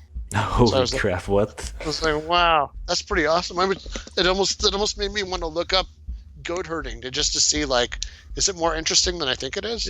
Maybe it was like a Silence of the Lambs, something of that nature. It's like maybe like goat herding was like the 50s version of skating. He was like. But it seems pretty cool, you know. I do that, you know, for goats, a few days. I mean, goats. I will say, goats are good eating. That's the goats are pretty cool, you know. They like give you like all sorts of materials, resources, and cool animals. Yeah, it's true. Yeah, they're good to eat too. If you ever have goat curry, I haven't. Oh, it's so good. Yeah. I love it. So this guy's an interesting guy, and he's sort of like the Dr. Strangelove of this. It's a Kubrick reference, but he's sort of like the mad scientist of this project, and he's definitely was the one of the kind of master of this program that Dulles put in charge of this thing. And you know, he definitely, I think, just like we said about Alan Dulles, this Gottlieb guy liked to break some eggs to make an omelet too. So here's one of the other people we're gonna bring up is while this guy seems to have been very enthusiastic, and yeah, Gottlieb was even involved in all these secret poison research projects where there were all these weird ways that they were trying to kill Castro, and this guy was part of like all these weird inventions that they were thinking of, and ways to try to poison or emasculate Castro And is they never fast. figured it out. That's interesting. Yeah, it never worked. It never for all the work they put into it. Yeah. They never. It's kind of amazing, actually, that it was so Actually, hard. yeah. Like, how can Yeah, one man stay alive? Like, how can so, you be? yeah. Yeah, When the but United people. States, like, you're like their top mission to top person to assassinate, right? I mean, they were like just across the water too. It seems like it would have been much easier, but I guess maybe Castro had good people around him or something. We couldn't get to him. Yeah. So in contrast, one of the people that's working on this program, essentially working for Gottlieb, is this doctor, and it's worth mentioning there were a lot of doctors working on this thing that were essentially, even some of these doctors were like, on paper or publicly, you know, had signed like these kind of promises after the war. So they said, Yeah. the kind of stuff that the Nazis did was just horrible. Doctors should never do things like that. We will Mm. never do things like that. And then some of these doctors signed right on and did Oh, jeez. some of these same. Yeah. One of them, including one of the doctors that eventually treats the person we're about to talk about next. So there's a scientist called Frank Olson, Yeah. and he's pretty prominent. He's well educated. During the war, interestingly, he worked in the biological warfare laboratories. So it's probably worth mentioning that he probably knew some secrets, and um, he was also, that the same allegation. Like I said, the Koreans and Chinese allege that we use biological um, weapons, which Yeah. maybe who knows if that's true or not. But he if we did, he probably intersected with that. So there's another Okay. Yeah. set of secrets. This guy was actually the senior bacteriologist during the time of the Korean War. Oh So wow. So he yeah, was really, he got his he's hands already dirty with the whole yeah situation prior. yeah he was already. I mean, he at least knew about. I The mean, there's dirty no tricks and yeah that we that we that could use, right? yeah, that it was not all, sunshine, and then, it was a So little bit more deviant. Yeah. so maybe that was what qualified him to work in this program, that he was already working with our kind of bag of dirty tricks. Yeah. And he starts working with the CIA on this program, and he's actually one of those people that's moving to these different black sites, and he's helping supervise these programs, and the different people that are being used for this stuff. And Yeah. what happens is, at some point, he starts to get pretty disenchanted with his work. So he starts Mm. to actually have a conscience about it. And at one point, he's thinking about just totally leaving government work and becoming like a dentist. Oh my God, yeah. Because Yeah, it got so dark, probably, right? yeah. I mean, you can only imagine what was happening. I mean, if these are like terminal interrogation facilities, God damn. I mean, that's like the extreme end, right? I mean, there's the prisoners, and there's the, probably mentally handicapped and other people that this stuff's being used on, and the Yeah. Johns with the prostitutes. But like, yeah, I mean, to understand that the whole point of this program is for the people that they really want to get information out of, and they may just disappear them at the end of that interrogation. Yeah. Yeah. So I think, unfortunately, maybe he knew a little bit too much. So what happens was, and this is actually verified. Him and some of his other fellow scientists go to a retreat, essentially a party, um, at Yeah. dry deep Creek Lake. So Where's somewhere, that? Let me yeah, I'm not. quickly It find says that. it says 3 hours by car from Camp Dietrich, but I'm not really sure. Deep Creek Lake, right? Lake. Okay, Yeah. let's look at it. It's where is it? It's essentially a largest island body of water in the U.S. state of Maryland. So Okay. So East Coast. So yeah, that it's makes sense. somewhere Like, in the yeah, East Coast. Yeah. over there where they're all doing work anyway. All those government facilities are. So, Yeah. um, you know, he. I don't know. It's funny because it says here that he asked after this retreat to leave the program, but I have the feeling that he may have said something before that, and this is why this happened to him. So You know, Gottlieb, our friend Gottlieb, Yeah. um, thought it would be. I don't know if he did this because he thought it would be funny, but there was a bottle of liquor that he gave to Olson and his team, and it was spiked with LSD. Yikes. So, you know, afterwards they're drinking. They're at this party, and essentially, him and these other scientists, I guess, probably Yeah. started pretty hard off of it. And I don't know that Most he had likely. actually. Yeah, I mean, it's interesting to wonder how often any of these people had ever actually tried LSD themselves. I'm assuming Gottlieb, I'm thinking probably did. I think it may even say that he had tried it a bunch of times, but Yeah. um, I mean, it's I feel like they all have, you know. yeah, they may, It would seem that if I was in their position, I'd probably try it out, you know.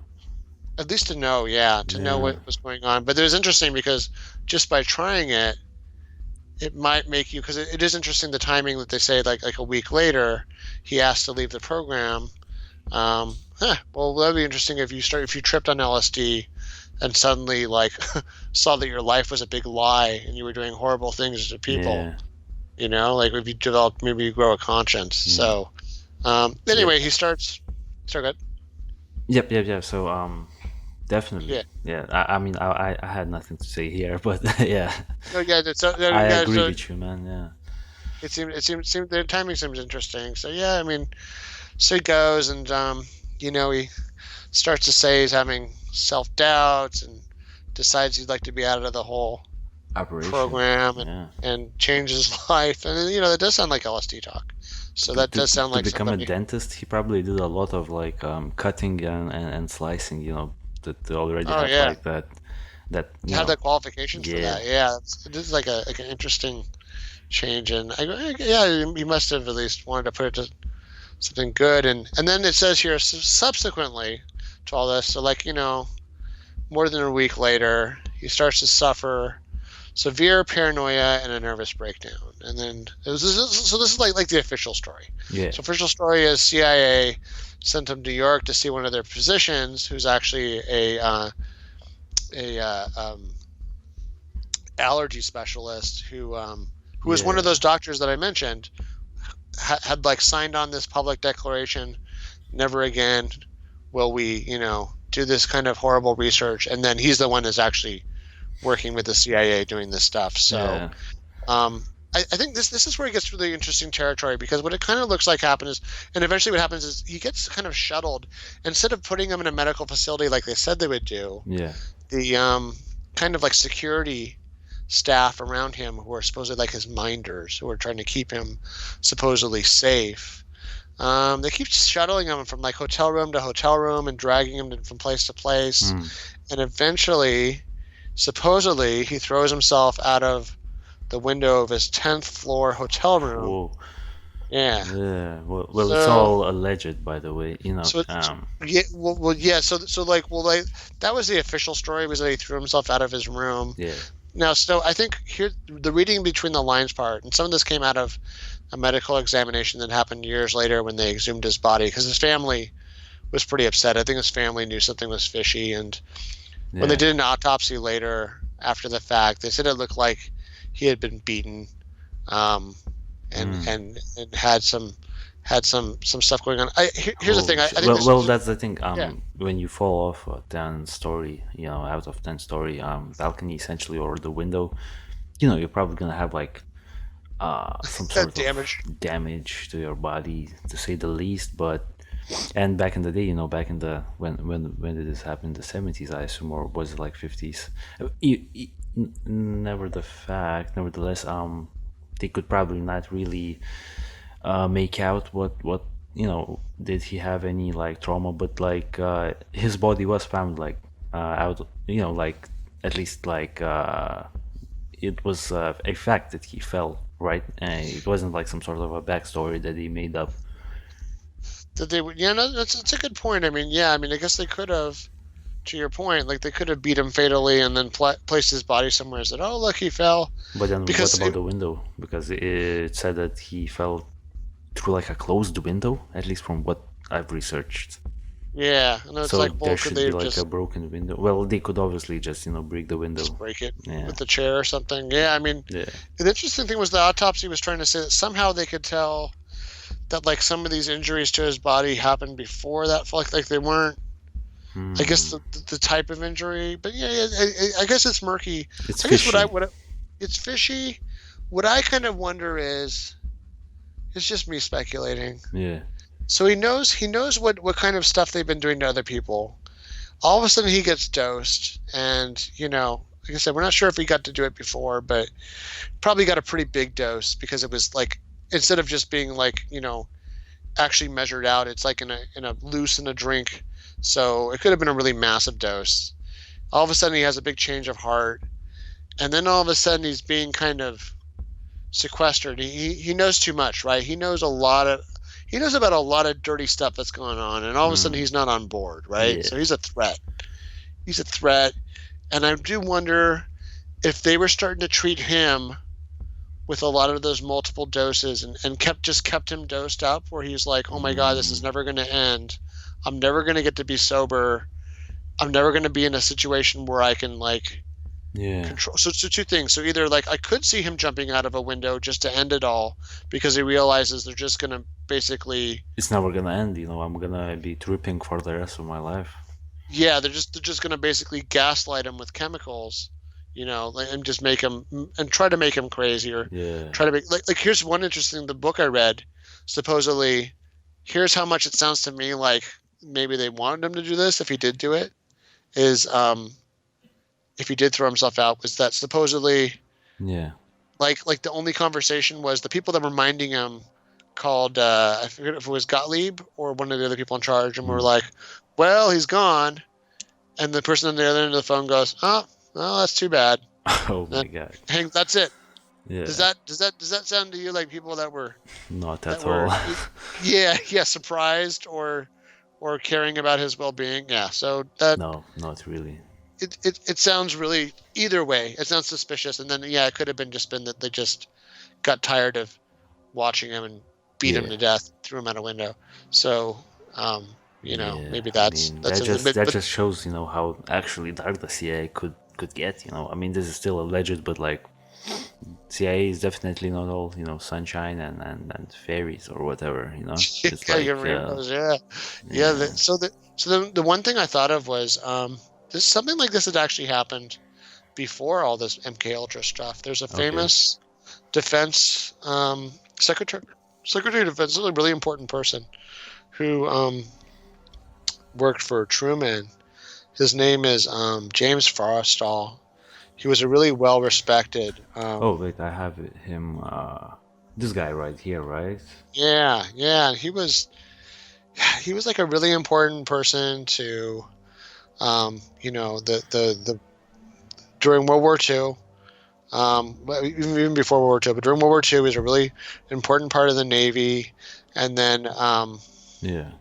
during the whole kind of thinking, how we were thinking about the war, and then after Hmm. the war, communism, and actually there's like a whole class of warships here in the U.S.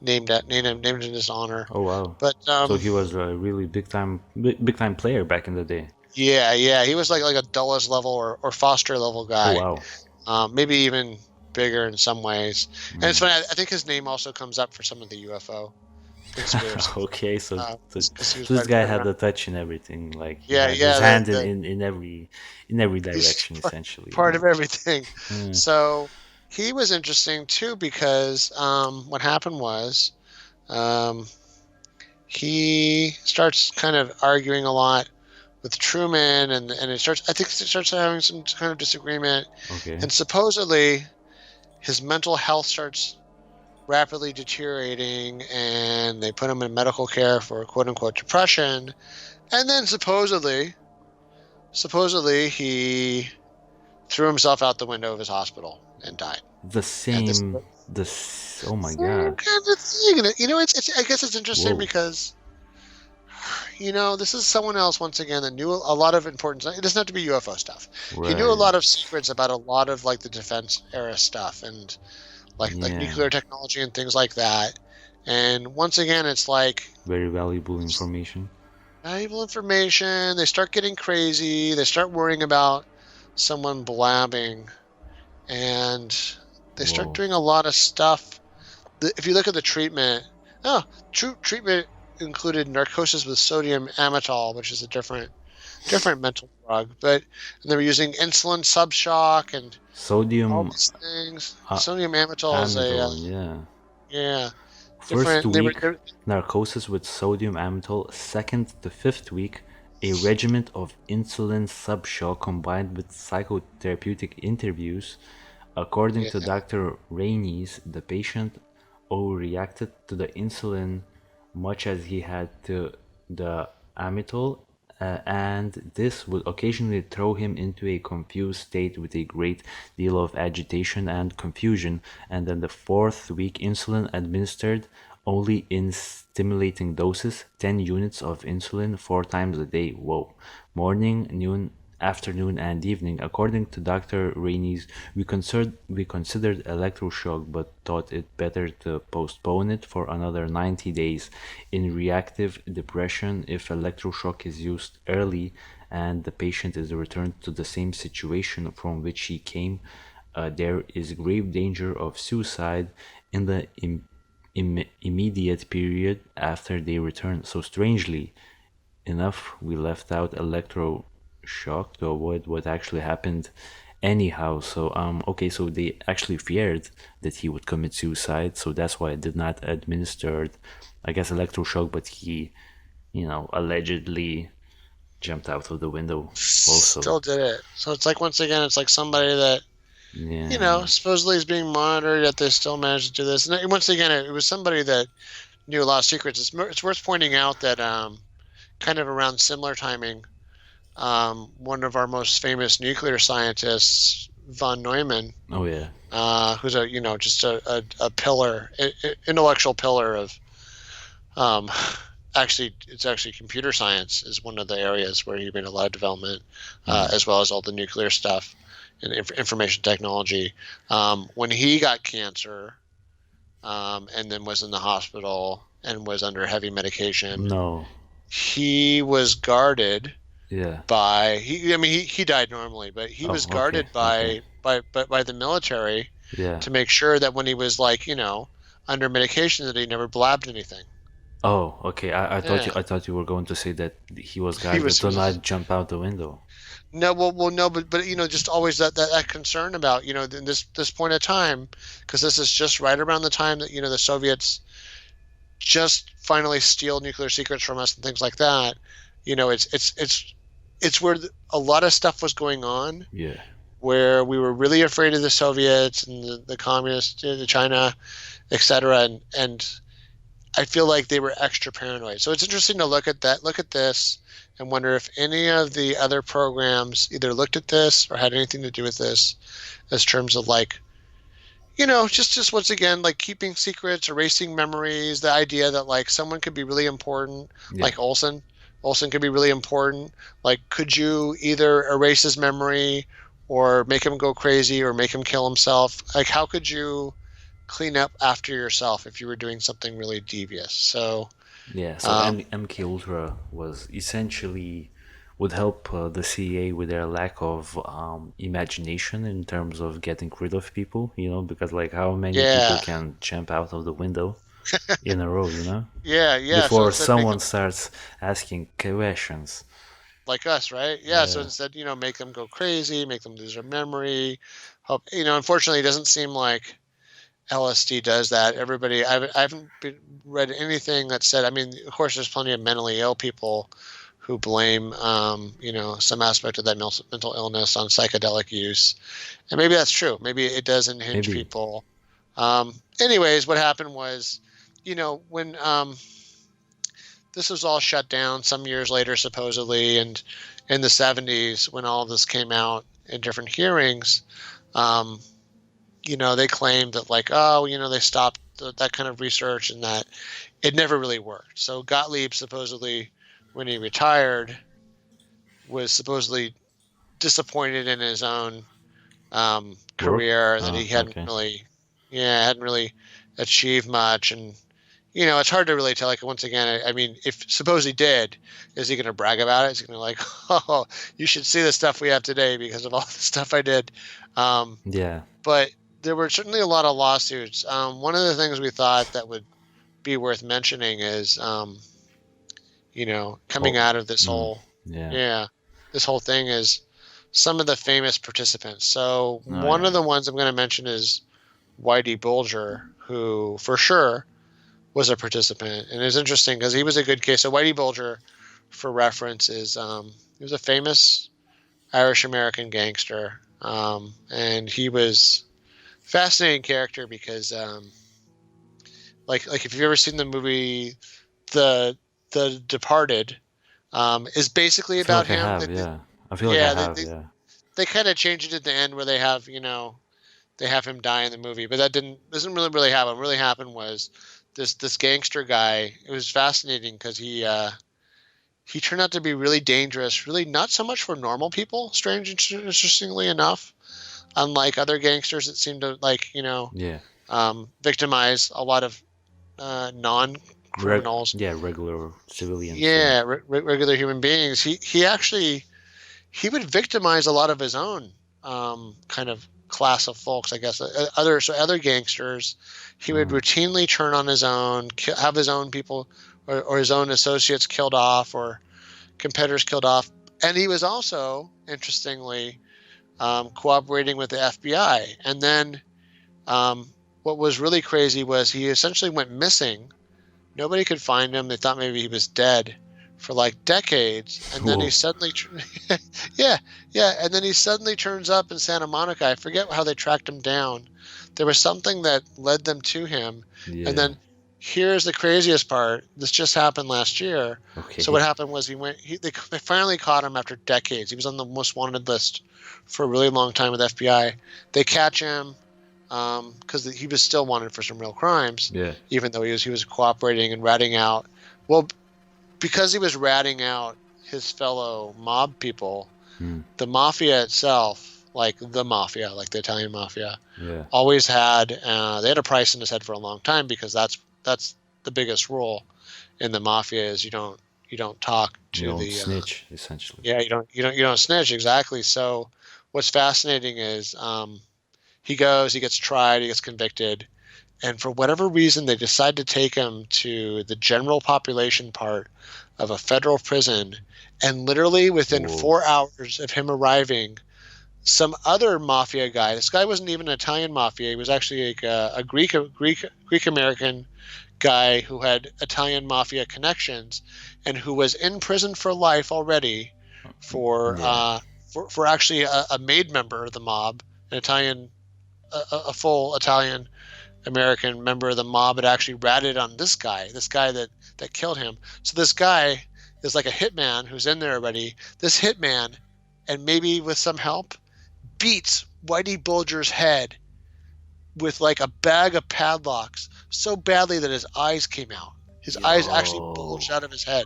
Yeah. They and apparently what I read the side note was this guy that did this, because he was already in for life. Yeah. So for him to do this guy is like made for life with like the mob. Like he wasn't a made member because he didn't have the ancestry for it by their rules. But because he did this thing, this guy can get whatever he wants. You know what I mean? Like from like as far as the prison favors, like no one's gonna ever touch this guy in prison. Yeah, because he's like a mob hero.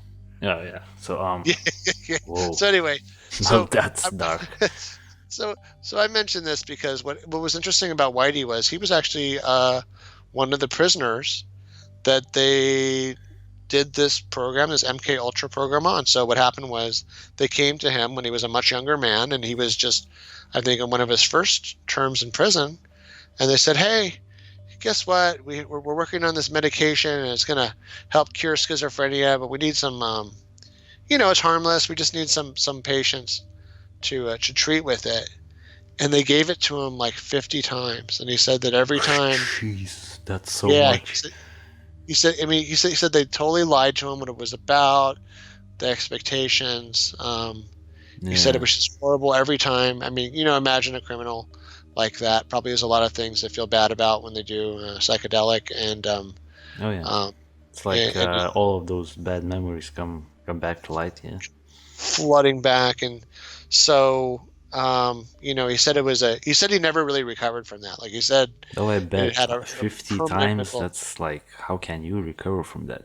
Just like, Yeah, if it's not really voluntary, right? I mean, I could see somebody that likes to do oh that. yeah, yeah. Well, Yeah, maybe yeah, if you like it, yeah. But if it's yeah. But like as a test subject, yeah. if you're strapped to that roller coaster, and who knows what kind of dosages are giving him?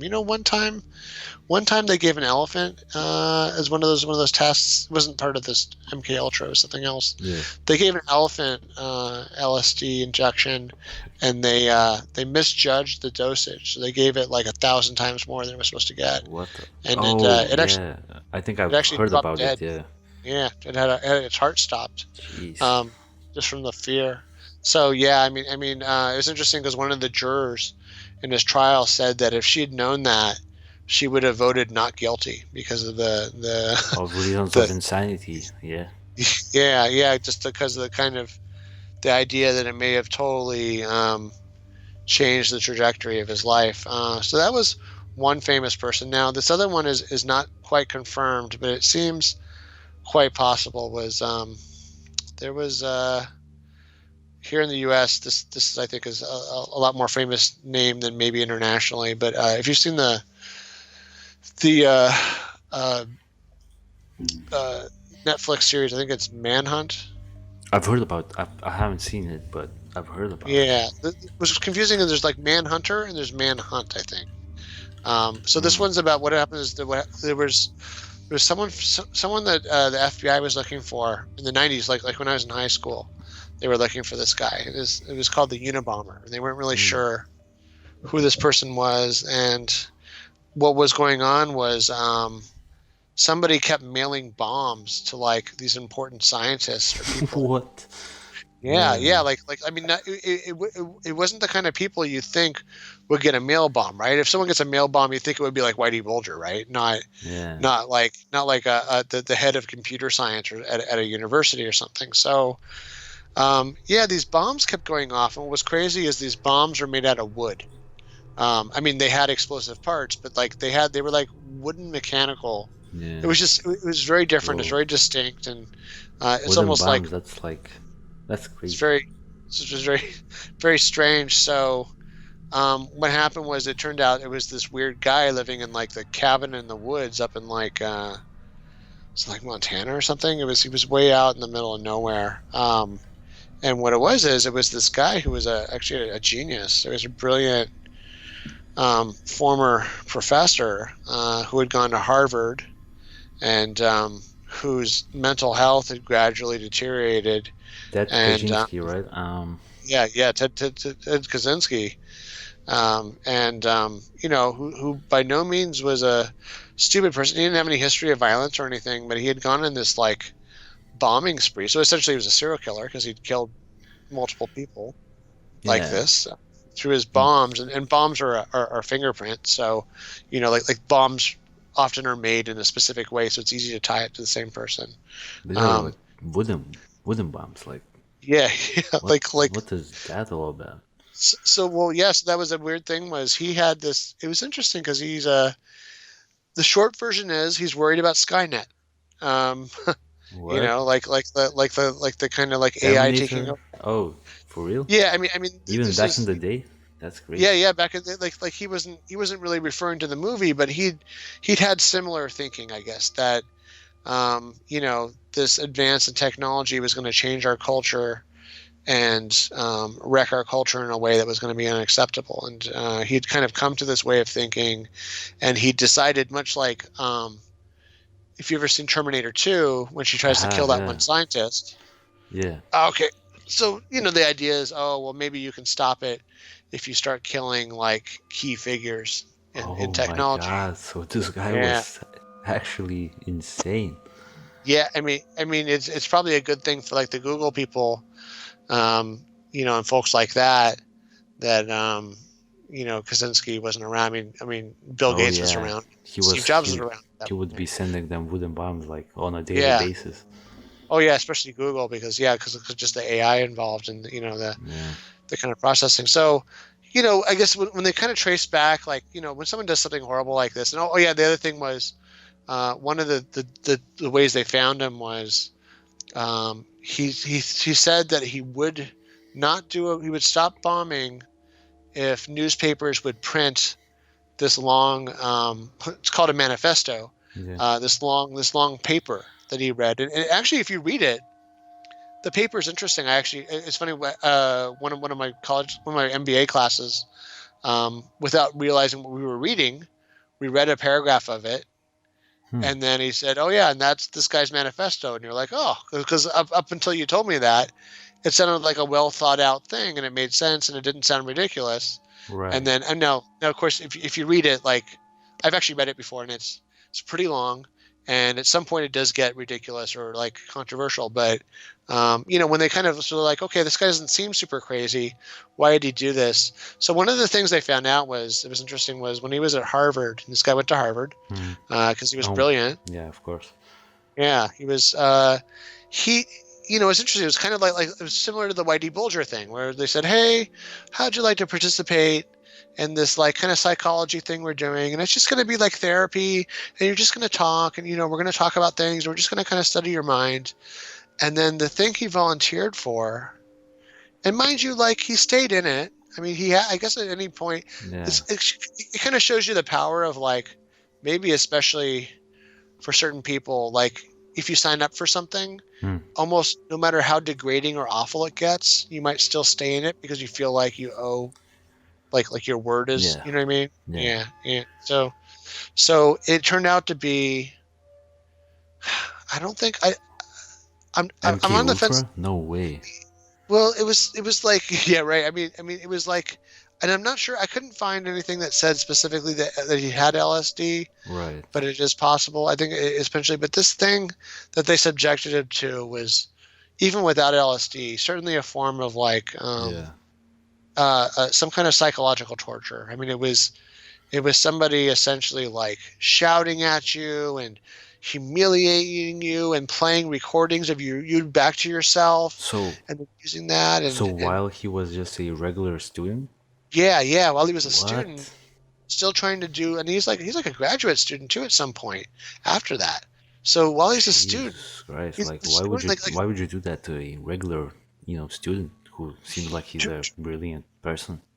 right, a brilliant person, and just imagine he wasn't even like somebody that had like a strong self-confidence, So this is like a math and science student who's kind of nerdy and kind of introverted, and doesn't have like the social support. You know what I mean? It's not like somebody that has like a whole fraternity of friends behind him and is out drinking every night. It's like somebody that barely had any friends, and then he thought this person was his friend, this psychologist, and then the psychologist kind of manipulates that and exposes him to the what was kind of like a form of bullying or psychological torture. And I think that is what makes people think that it was similar to, it was either part of MK Ultra or feeding into the program for some of the research, because it's a form of interrogation, right? And it's trying to brainwash somebody and break them down. Maybe they were testing like really, really smart people, to see what would happen to like geniuses. Maybe this would make them even smarter or something like that.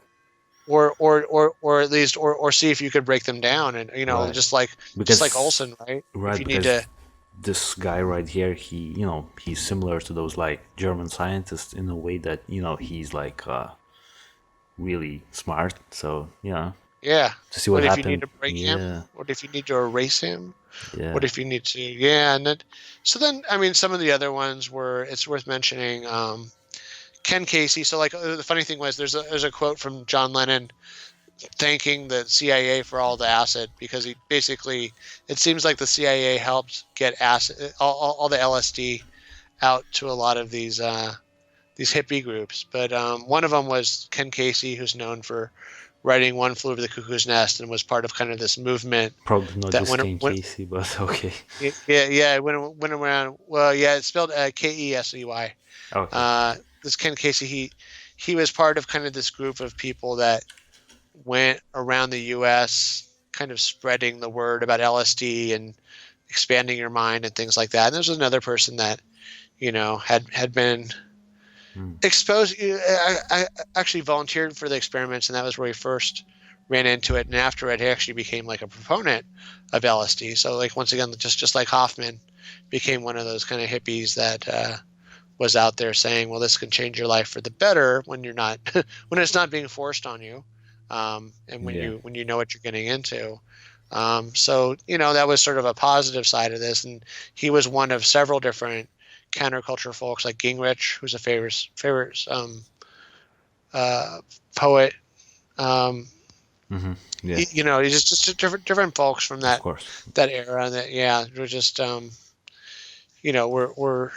we're inspired by it. So that was interesting thing was because the CIA was using it and having so much of it manufactured, it ended up strangely enough seemingly awakening the mind of a bunch of people. And then finally, this is like controversial, but the lawyer for Sirhan, who is the man who shot Sirhan, wait. Yeah, he shot JFK's brother. So when JFK's brother, Robert RFK, was about to win like that.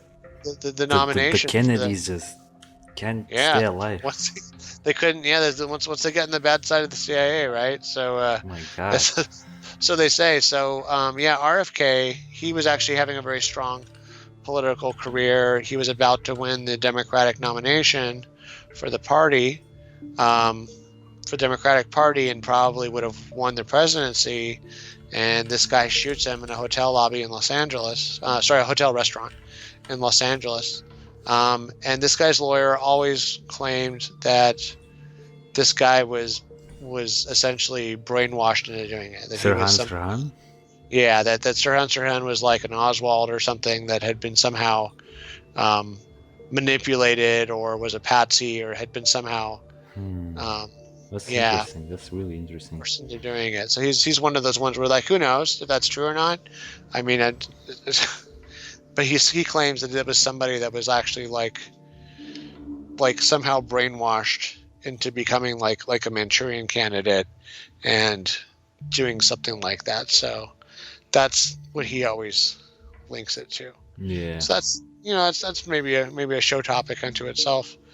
I mean, yeah, you could probably link a lot of these cases to like CIA stuff, Yeah.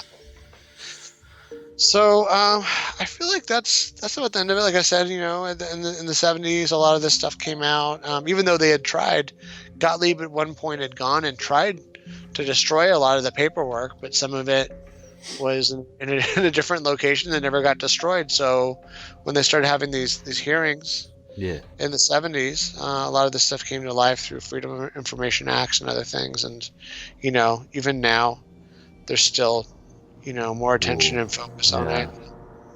I would say probably.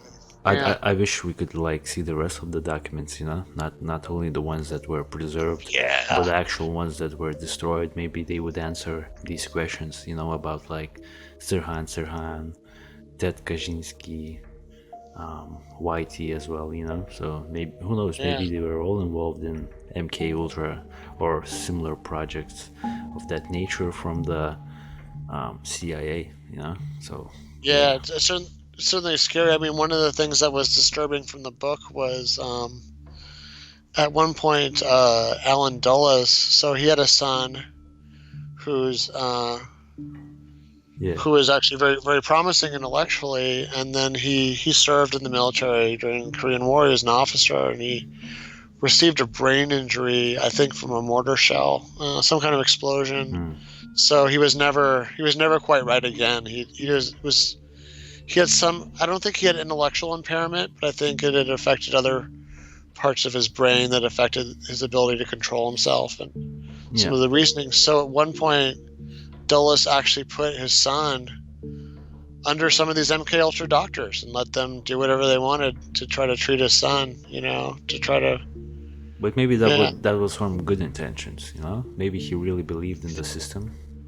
Or do you think that he was just cold-blooded like that, man? Yeah, I mean, it's interesting because it sounds like he wasn't that close to his son. Like there's a quote in the book where his daughters say that, they didn't really expect him they didn't really expect Alan to like ever give them any praise.